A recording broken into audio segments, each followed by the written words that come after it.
6 steps towards personal joy. First, surrender to the moment. Suspend all judgments and expectations. Open to receive the gifts and lessons in self-awareness that each moment holds. Transcend polarity thinking and seek the gift. What can I learn from this that will make me to a higher levels of self-awareness? 2. Be here and now. Direct thoughts out of the past and away from the future to the ever-present now. Observe without judgment what is now. 3. Feel. Shift from thinking to knowing. Suspend linear thoughts, analysis, and mind chatter, and breathe in and out of your present moment to connect with your 3D reality in direct cognition, rather than in direct observation. What does now feel like? Answer without words. 4. Choose your response. Act rather than react. We can change how we feel in any moment by changing our judgments of our situation. Take time to reperceive circumstances of upset and reframe our judgments, in search of the hidden gifts and potentials. In any moment we can choose how we will respond. How can I reframe this? And what is the best way to respond for joy? 5. Experience stillness, no silence. Sit quietly, breathe slowly and deeply. Cease mind chatter and hold body as still as possible. Block out or remove distracting stimulations. Bring attention to a single point of focus and experience no thing. Discover the still point of your eternal core. 6. Honor your whole being. Pay attention to the signals of your body, mind, emotions, spirit, inner child, adolescent, master, and honor the needs of the multiple parts in a balanced way. Find out what you really need and give to others only that which makes you feel joyful to give freely. What do I really need right now? Am I giving freely in joy, or am I giving to receive? How can I fulfill my own needs? Thank you. And my brief comments to the whole material.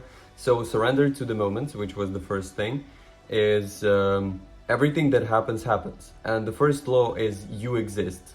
And the fact that you exist means that you are already here and now. And there is no better thing than to allow yourself to experience, as I told you in the previous video, to experience every single emotion and everything that goes with the life, with the real reality, and allow it to happen. It's simply the mastery of allowance. I allow things to happen, and I take my responsibility for the co-creation of the moment.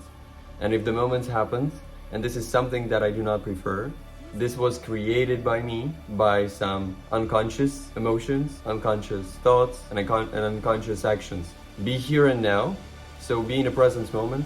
Future and the past is created from the perspective of the present moment. So when you are speaking about your past, you are not speaking from the perspective of that person that would explain the situation in the right moments, because you have already changed. And right now, when you are speaking about your past, you are actually speaking about the past of the person that doesn't exist anymore. And you are speaking about some imaginary thing that most likely never happened. This is how our brain works. We speak about things not as they were, but from the perspective of what we are right now. We can keep our pain, our emotions, and speak from the victim perspective, or from the victimizer perspective. It all depends on the situation and on the person. And both of the ways lead you to draining the energy and giving the energy away and losing the energy and not directing it to exactly things that you want.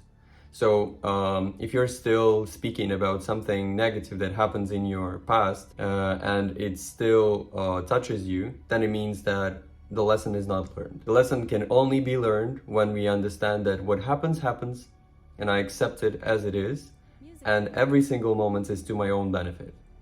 And that even that, the worst moment that could have happen, could be to your own best benefit. Feel. Do not suppress your emotions. Let your emotions run through you. It doesn't mean that you need to explode on people, and you wouldn't explode on people if you let your emotions run through you, directly through your center. Whether it's emotion of sorrow or joy, it doesn't matter. All of the emotions have equal energy. They are equal. Everything is equal. There is nothing better, nothing worse, because nothing fundamentally has meaning. And we assign meaning, and if we assign meaning that this is better, then it becomes better for us and for our perspective only. And maybe for the people whom we are going to convince that this perspective is actually better. But in fact, generally speaking, if we just move out of the situation, all the situations are equal. And it doesn't mean that I'm devaluing things, but I'm putting my preference onto things that I personally enjoy, because this is my experience. And devaluation, the definition of devaluation is putting your preference onto one thing and devaluing by assigning negative meaning to the other thing. And by assigning this negative meaning, negative definition to one thing, you attract this thing to you. The highest frequency always wins. Your belief systems are valuable. And if you believe that this is bad for you, maybe it's better not to do it, because placebo is not going to work for you. Placebo works only for the ones who believe in it. And you can basically drink water that was standing on the sun and that was frozen before, and honestly, you can be drinking poison and still believing that it's going to heal you, and it will heal you. Because it's not the poison that heals you, it is your body that heals itself.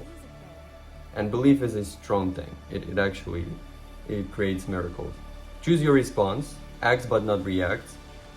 When we are acting, we understand the emotion, and we are aware of the emotion and of everything that is happening around it. When we are reacting, it's just a knee-jerk. We do not think.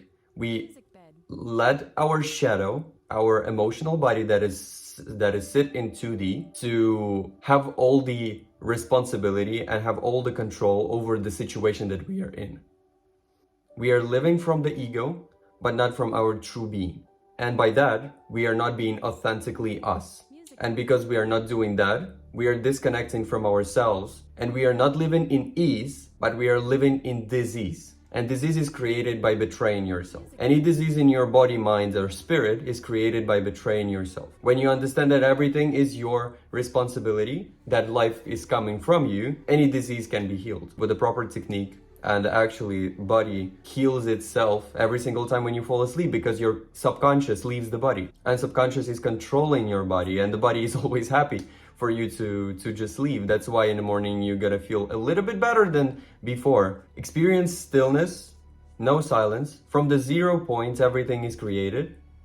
And any meditation that actually knows what it's doing, you are going to find the part where you are leaving all of your burdens in a box, or you are living it somewhere, and you are moving into the nothingness, and you experience the nothingness, the still point. And to experience the nothingness, you firstly got to experience all of the mind chatter that you are having daily, all of the intrusive thoughts. While your manifestation is appearing a little bit slowly in your realities because the mind chatter. In order to manifest something consciously, you got to focus your mind on one point, on one thing. And it's better to learn to focus your mind on nothing in order to offer something to your mind that you really want. Honor your whole being, and by honoring your whole being, you're marrying your emotions with your feelings and with your mind.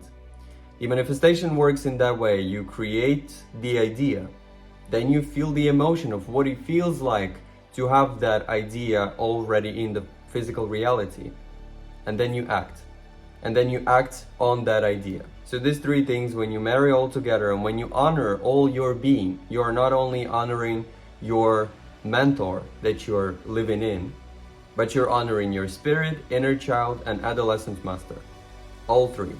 You're combining all of the ideas, and you respect yourself. The most important thing is to understand what your needs are, and understand that your needs are always met. When we are 100% sincere with ourselves, we can understand that our needs are always met. And find out what you really need and give to others only that you feel joyful to give. Do not give something that you are taking away from yourself, because maybe by giving that, you are not allowing other people to learn their lesson. And for that, you are taking their will. Free will, and their free will and their freedom is going to work against you, and it creates miasms. You're suppressing your emotions and you're not being true. Maybe you have to do it, but you don't want to do it, and that doesn't make you feel joyful. Then maybe you don't have to do it. And it is okay if the person is going to be angry at you. The ones who understand, they stay. They always stay because they understand the reality of things. If it's not the person that is meant to be with you, then this person is not meant to be for you, for your joy. Maybe this person was here for you to learn the lesson of self-love. And self-love is self-respect also. So these are the things, and I'm super excited about them. And yeah, thank you for taking your time to listen to it.